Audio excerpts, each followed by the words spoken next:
오늘 아침 우리 같이 묵상하면서 은혜 나누실 하나님의 말씀은 신약성경 요한계시록 18장 4절 말씀입니다. 또 내가 들으니 하늘로부터 다른 음성이 나서 이르되 내 백성아 거기서 나와 그의 죄에 참여하지 말고 그가 받을 재앙들을 받지 말라. 아멘. 성도 여러분, 오늘은 요한계시록에 나오는 큰 음녀에 대하여 살펴보면서 하나님께서 우리에게 그 큰 음녀의 사슬에 매이지 말고 나오라 하시는 말씀을 살피며 새겨보겠습니다. 사도 요한은 물 위에 큰 음녀가 앉아있다고 말했습니다. 또 7 대접을 가진 7 천사 중 하나가 와서 내게 말하여 이르되 이리로 오라. 많은 물 위에 앉은 큰 음녀가 받을 심판을 내게 보이리라. 요한계시록 17장 1절 말씀입니다. 큰 음녀가 앉은 물은 우리가 사는 세상을 말하고 있습니다. 그 큰 음녀가 짐승 위에 타고 이 세상을 호령하며 하나님의 백성들의 피에 취하여 산다고 했습니다. 이 큰 음녀는 자신이 과부가 아니라 여왕이라고 했으며 그녀의 영화가 얼마나 크고 화려했던지와 그녀의 사치가 심하였던지 그녀가 심판을 받을 때 그 행위의 갑절을 받게 될 것을 성경은 말하고 있습니다. 그랬던 그녀의 모습이 계시록 18장 2절을 통하여 이렇게 변했음을 알려주고 있습니다. 그 큰 음녀로 표현한 큰 성 바벨론이 무너졌다는 것입니다.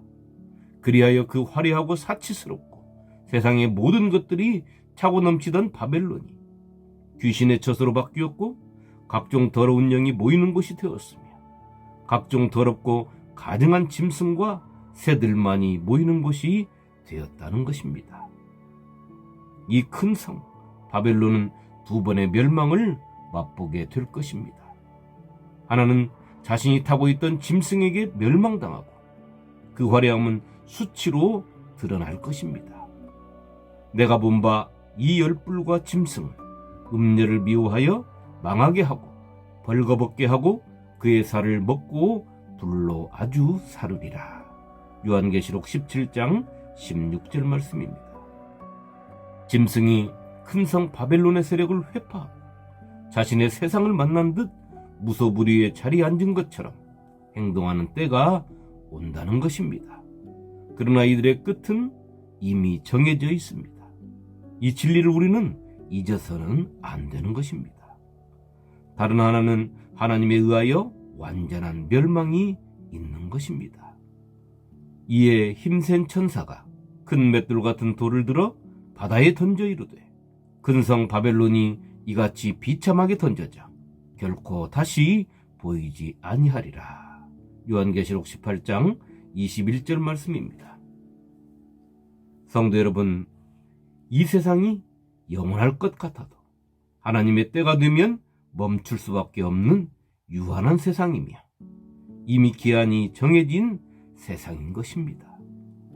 오늘 하나님께서는 당신의 백성들을 향하여 멸망의 자리에서 나오라고 말씀하고 계십니다.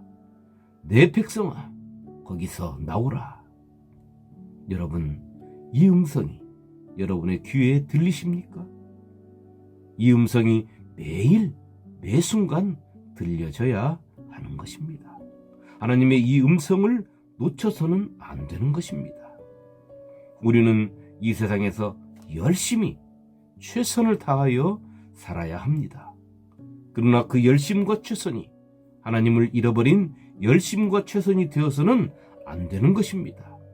하나님의 음성이 들리지 않는 귀로 열심을 내고 최선을 다하는 삶을 살아서도 안 되는 것입니다. 그런 열심과 최선은 세상을 살기 위한 열심이요 최선일 뿐입니다. 성도는 하나님을 위한 열심과 최선의 삶을 살아야 하는 것입니다. 우리는 이 큰 성 바벨론을 떠나야 합니다. 이 큰 음녀에게서 벗어날 수 있는 유일한 길은 예수 안에 있는 것입니다. 이것이 곧 노아의 방주하니요 나를 부인하고 십자가를 지고 간 길이며 부활하신 예수님을 만나는 것이요 다시 오실 예수님을 기다리는 것이고 다시 오실 예수님과 재회하는 곳입니다. 예수 안에서 거하지 못하면 우리는 절대로 바벨론에서 벗어날 수 없습니다. 그것은 내 스스로 바벨론의 영향에서 벗어날 수 있는 힘이 없기 때문인 것입니다. 바벨론이 무너지는 때는 이미 심판이 임한 때입니다. 바벨론에 있으면서 바벨론의 문화에 동화되면 그의 마지막은 소돔과 고모라 성에 있는 자와 마찬가지가 될 것입니다. 하나님께서는 예전에도 물질의 노예가 되어버린 그리하여 탐욕의 마음만이 지배하는 세상, 모든 것을 블랙홀처럼 빨아들이던 바벨론 제국을 멸망시키심으로 우리에게 예시해 주셨던 것입니다. 예레미야 51장 6절은 이렇게 기록하고 있습니다. 바벨론 가운데에서 도망하여 나와서 각기 생명을 구원하고 그의 죄악으로 말미암아 끊어짐을 보지 말지어다. 이는 여호와의 보복의 때니 그에게 보복하시리라. 그리고 이사야서 13장 20절로 22절에 보면 바벨론이 어떻게 멸망되는지를 확실하게 보여주고 있습니다. 소돔과 고모라처럼 되고 사람이 살지 못하고 짐승들만이 거처를 삼는다고 했습니다. 열국의 영광이요 갈대아 사람의 자랑하는 놀이개가 된 바벨론이 하나님께 멸망당한 소돔과 고모라 같이 되리니. 성도 여러분, 큰 음녀인 바벨론에 사로잡힌 사람은 멸망의 자리에서 벗어날 수 없습니다. 우리 주님은 말씀하셨습니다. 바벨론의 죄에 참여하지 말라고 말입니다. 그 바벨론은 이미 받을 재앙이 준비되어 있다고 말씀하셨습니다. 그러므로 하루 동안에 그 재앙들이 이르리니 곧 사망과 애통함과 흉년이라. 그가 또한 불에 살라지리니 그를 심판하시는 주 하나님은 강하신 자이심이라. 요한계시록 18장 8절 말씀입니다. 또 요한계시록 18장 10절과 16절과 19절을 보면 바벨론을 향하여 화이또다 화이또다를 3번에 걸쳐 외치며 경고하고 있습니다.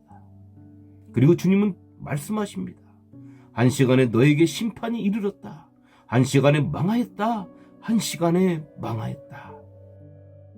큰 음녀의 세력, 큰 바벨론의 세력들이 순식간에 호련히 그들에게 멸망이 임한다는 것입니다. 오늘 우리는 이러한 세상의 세력들과 나라들의 영향을 받는 세상에서 살고 있습니다. 이렇게 주님은 우리에게 경고하고 또 경고하고 계시는데 왜 우리는 이 세상에 그렇게 미련을 두고 있을까요? 너나 나나 할 것 없이 말입니다. 어찌 보면 담대한 것 같고 어찌 보면 참으로 우매한 것 같습니다. 우리의 삶이 바뀌어야 합니다. 우리가 생각하고 사는 삶의 우선순위가 바뀌어야 하는 것입니다. 내 인생의 목표와 목적이 바꾸어져야 하는 것입니다. 그런데 내가 바꾸고 싶다고 바꿀 수 있습니까? 없습니다. 우리가 예수 안에 들어갈 때만이 바꾸어질 수 있는 것입니다. 그런즉 누구든지 그리스도 안에 있으면 새로운 피조물이라. 이전 것은 지나갔으니 보라 새 것이 되었도다. 고린도후서 5장 17절 말씀입니다. 그러나 이 말씀을 그저 흘려버린다면 이 말씀은 우리에게 살아 역사할 수 없습니다. 왜냐하면 옛말처럼 평양감사도 제하기 싫으면 할 수 없기 때문이라는 말처럼 말입니다. 내가 죄인이기에 죄악된 세상에서 사는 것은 너무도 당연한 것입니다. 내가 죄인으로 있는 한 이 세상의 죄의 굴레에서 벗어날 수 없는 것입니다. 그러나 그 죄의 굴레에서 벗어날 수 있는 길을 하나님께서 예수 그리스도를 통하여 열어놓으셨습니다. 그것이 하나님의 뜻이요 계획이요 방법인 것입니다. 그러니 우리는 하나님의 그 뜻을 따르면 되는 것입니다. 그렇기에 우리는 예수 안에 있어야 하는 것입니다. 그 속에서 나 같은 죄인을 하나님께서 의롭다 인정하시는 것이며 나의 옛사람을 벗어낼 수 있게 되는 것입니다.